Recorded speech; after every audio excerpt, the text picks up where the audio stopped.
Welcome to Neuropraxis Family and Friends, a TBI Survivor Support Group, Week 3 module. We kindly ask that you complete this survey by scanning the QR code or accessing the link in the description box below.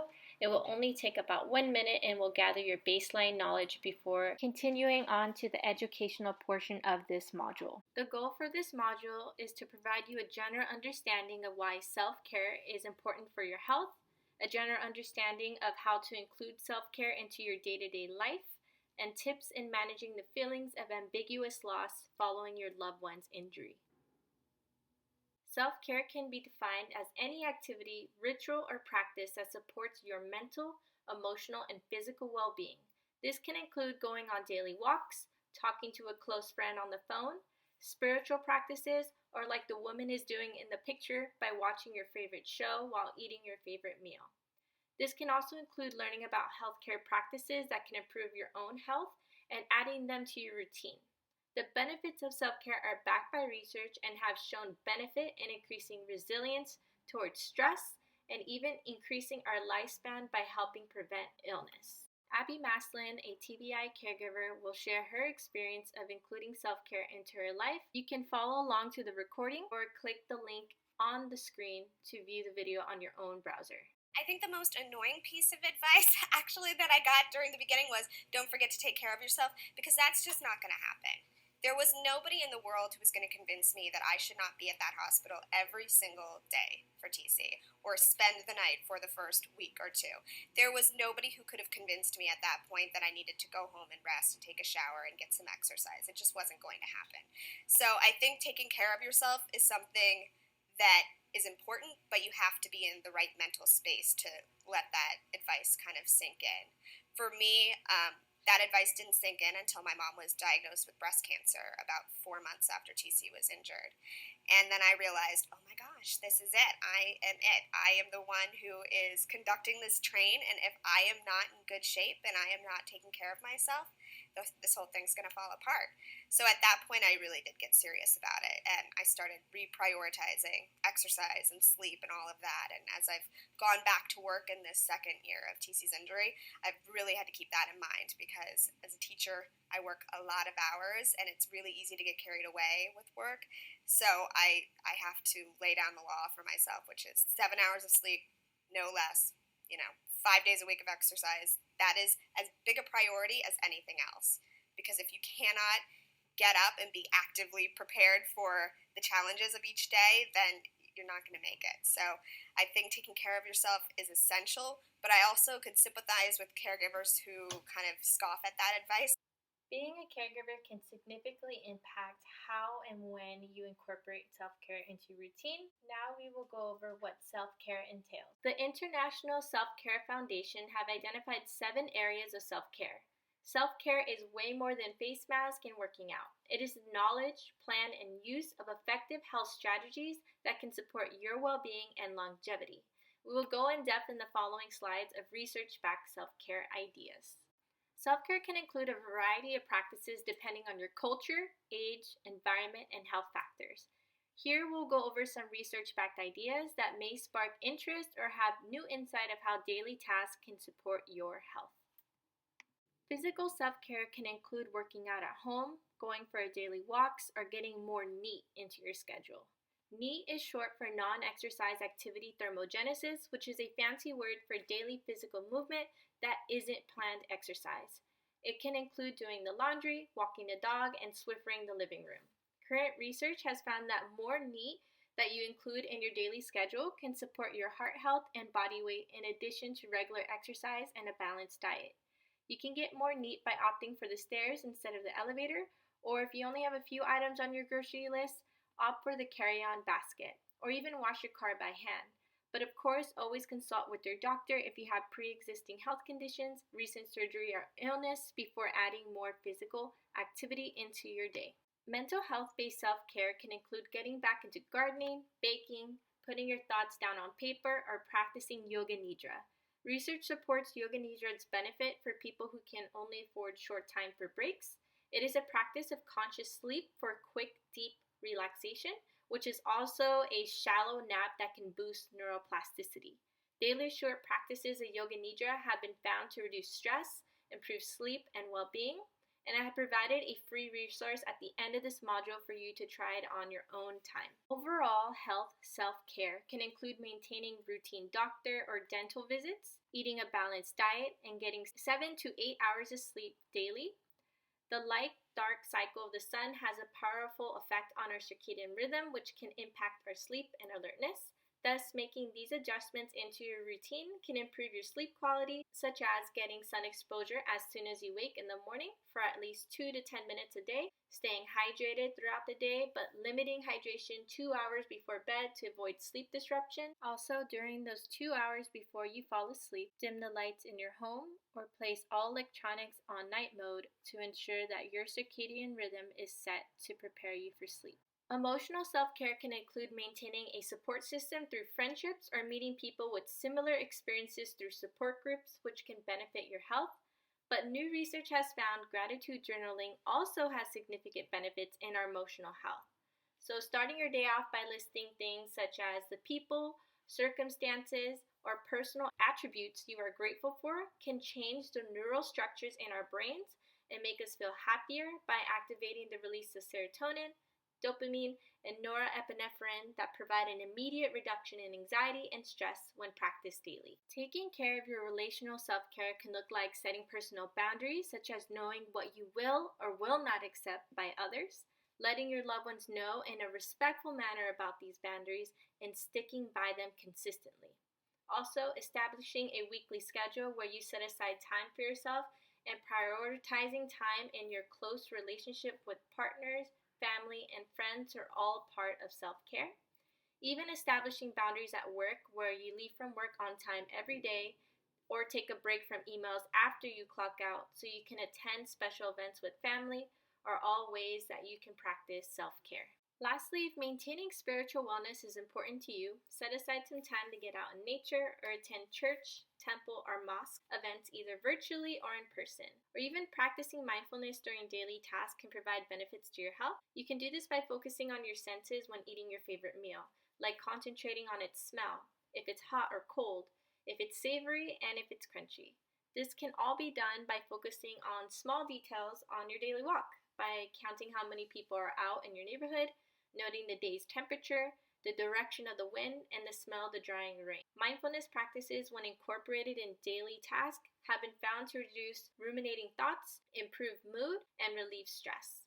You can also incorporate cultural practices like cooking your mother's favorite recipes and sharing them with your family as a part of your spiritual self-care. I hope these areas have helped you identify new practices to try in your daily routine. If you're curious about the research I have provided, the references on this page are in our reference list at the end of this module.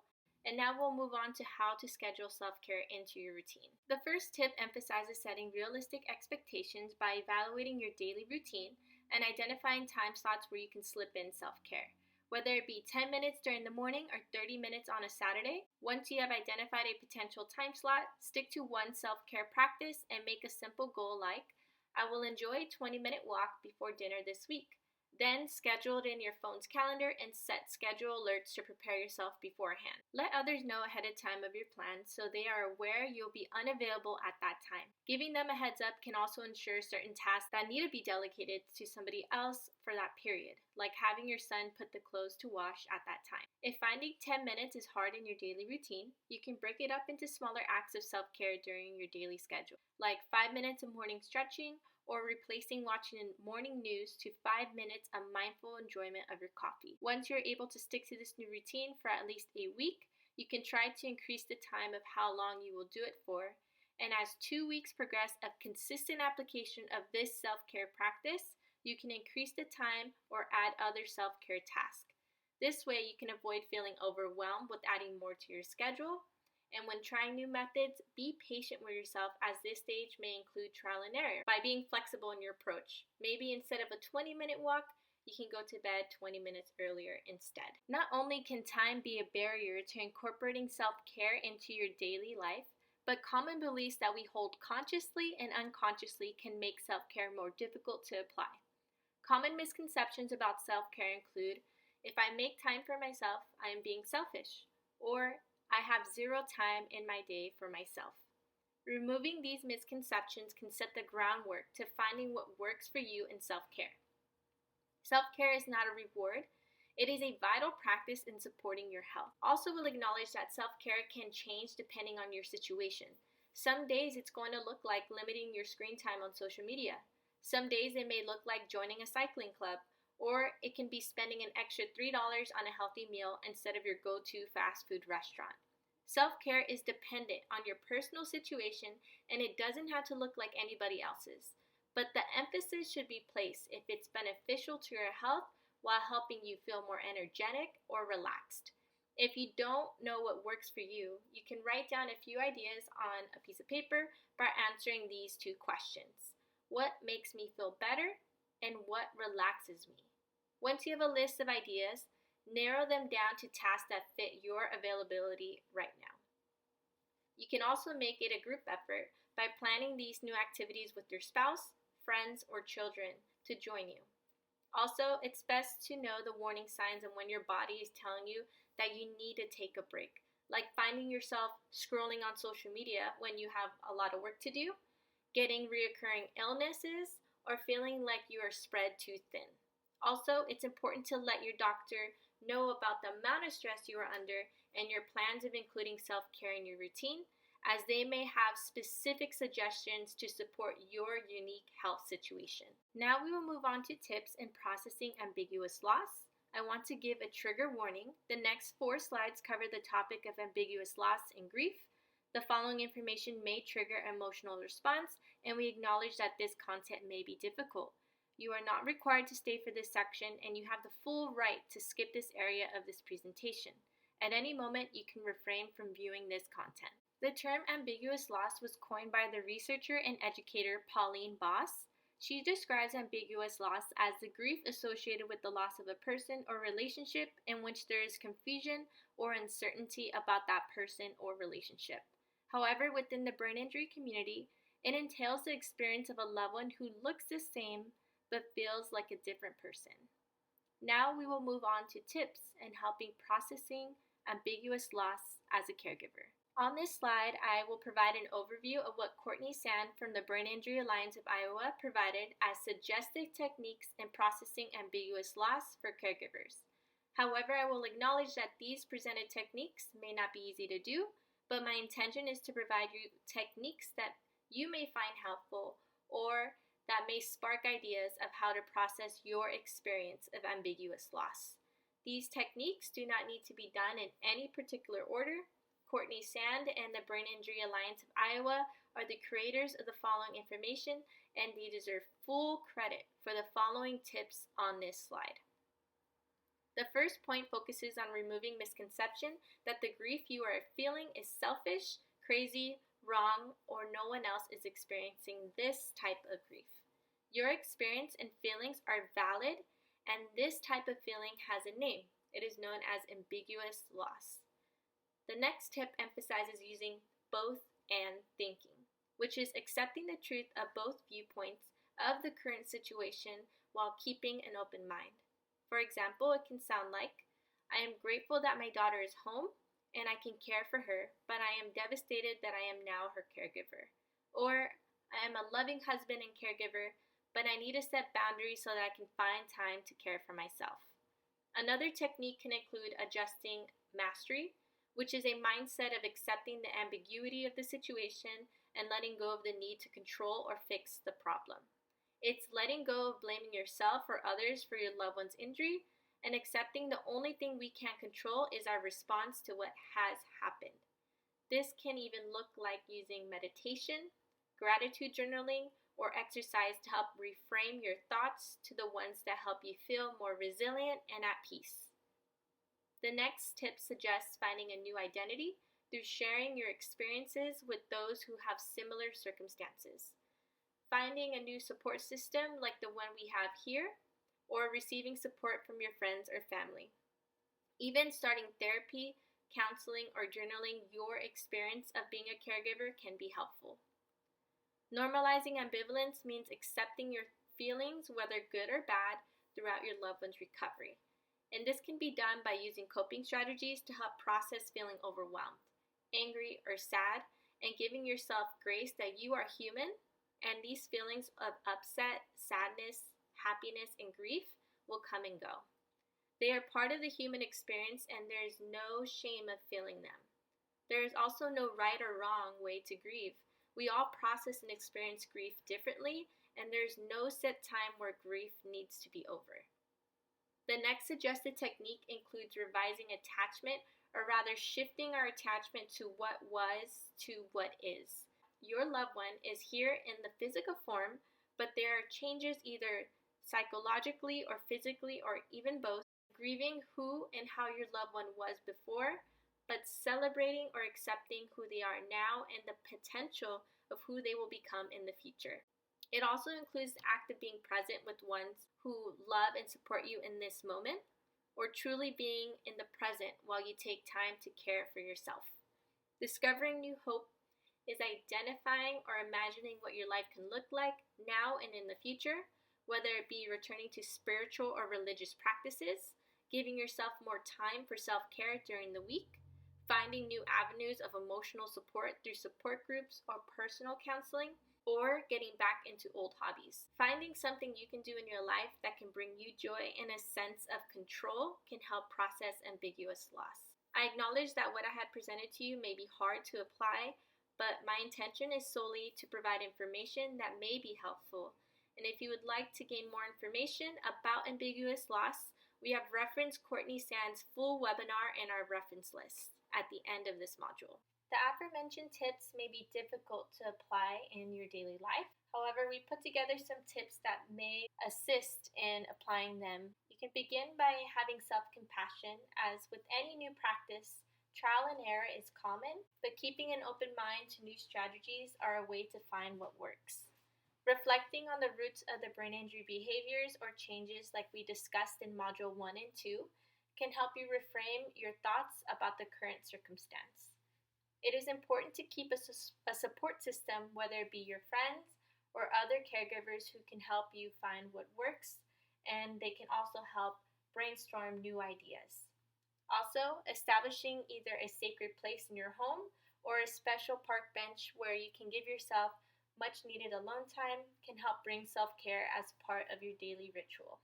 Any negative or positive feelings are a part of being human, and you deserve time to feel and express those feelings, as holding in your emotions can be detrimental to your health, and also allowing yourself to feel your emotions in the moment can also help you be more present in joyful moments. In this short clip, Abby Maslin shares her experience with ambiguous loss and the tools that she used to help process this emotion with her loved one. You can follow along to the clip here, or you can pause the video and click the link on the screen to view it on your own browser. I think it's really hard for other people to understand the kind of loss that is not so concrete. It's not something that I think we're ever going to be fully accepting of. The things that we've lost are lost. We're doing our best to get them back, but some days it just really smacks us in the face, and we're like, those things are gone. And we can't pretend like we're on a quest where we are going to be able to fully get them back, because it's nice to pretend that sometimes. It's really nice to just keep working so hard thinking that's going to be the end result. And ambiguous loss is learning to live with a lot of uncertainty, and it's learning to live with different goals in mind. And for us, it's been about appreciating the present moment, which is something we weren't great at before. So I think the way we get through it is just to notice everything around us that's still so special and so beautiful and marvelous. And we have this amazing 3-year-old who is a great reminder of that. And that's how we get through it. We just stay present. We have reached the end of this module, and we'll go over some key takeaways. Remember that self-care is necessary for good health.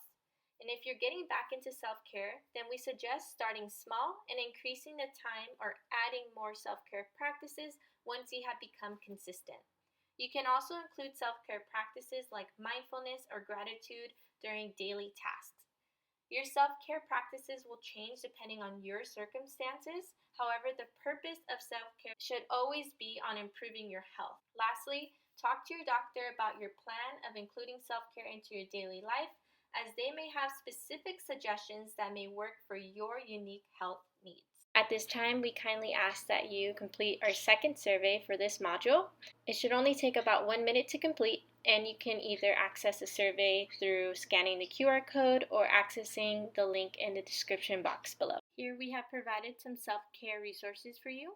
Here's the contact information for the 24/7 Peer Run Warm Line. Here are some free resources if you are curious about Yoga Nidra or adding non-sleep deep breaths into your self-care routine. Here are some safety resources for yourself or for your loved one. We would like to thank all of the brain injury researchers, organizations, and websites that have provided the information that is included within this module. This module was created by Vanessa Rivera, an occupational therapy doctorate student at West Coast University Center for Graduate Studies and doctorate intern at Neuropraxis Rehab, under the supervision of Christine Weaver, the CEO and founder of Neuropraxis Rehab and an occupational therapist with over 29 years of experience in the brain injury rehab setting. This module's material is for information and support and not a substitute for doctor or healthcare team advice for you or your loved one.